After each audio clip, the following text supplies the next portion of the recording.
Hi అండి, అందరికీ నమస్తే. Welcome to my channel. ఈరోజు అండి శుక్రవారం నాడు దద్దోజనం చేస్తున్నానండి. అమ్మవారికి దద్దోజనం చేస్తున్నాను. ఇదిగోండి పోపు వేస్తున్నాను. ఇక్కడ రెడీగా పెట్టుకున్నానండి. కసిన పాలు పెరుగు పోసుకుంటేనండి చప్పగా ఉంటుందండి, చప్పగా ఉంటుంది.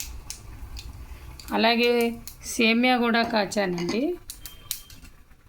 సేమ్యా కూడా కాచి పెట్టుకున్నానండి. ఇదిగోండి పాలు కూడా పోస్తున్నాను. సేమ్యాలో పాలు కూడా పోస్తున్నాను. చల్లారాక పోస్తేనండి బాగుంటుందండి సేమ్యా. పంచదార సేమ్యా అన్నీ ఉడకబెట్టి అట్టి పెట్టానండి. వేయించి సేమ్యా నేతిలో జీడిపప్పులు, యాలక్కాయల పొడి అన్నీ వేసానండి. బాగుంటుందండి. అమ్మవారికి 2 ప్రసాదాలు చేశానండి ఈరోజు. నెయ్యి వేసి పోపు పెట్టుకోవాలండి.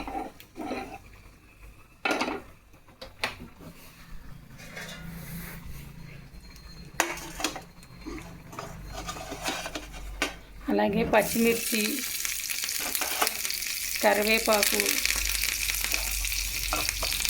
లైట్గా అండి అల్లం తురుము పెట్టుకున్నానండి. బాగుంటుంది. లాస్ట్లో కొత్తిమీర వేయాలండి.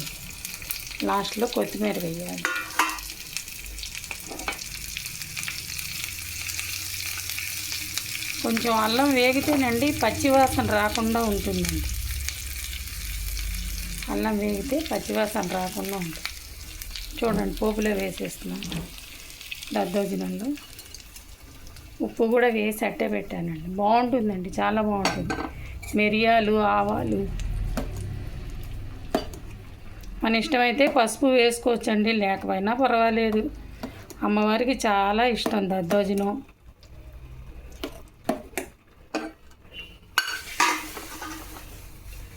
ఇదిగోండి కొత్తిమీర కూడా వేస్తున్నాను. ఈ 2 ప్రసాదాలు చేశానండి ఈరోజు. సేమియా పాయసం, అలాగే దద్దోజనం. పప్పు ఉడుకుతోందండి, టమాటా పప్పు ఉడుకుతోంది.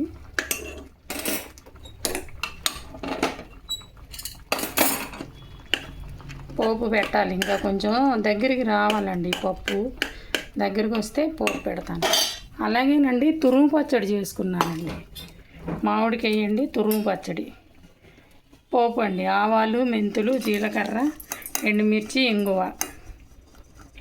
ఫస్ట్ అండి తురుము వేసుకుని మెంతిపిండి, ఆవు పిండి, కాస్త ఉప్పు, కారం కలిపి పెట్టుకుంటేనండి పచ్చడి ఊరుతుందండి. తెరమూత వేసాకండి ఇంకా బాగుంటుంది. ఇంకా ఊరిన కొద్దీ సాయంత్రానికి చాలా బాగుంటుంది.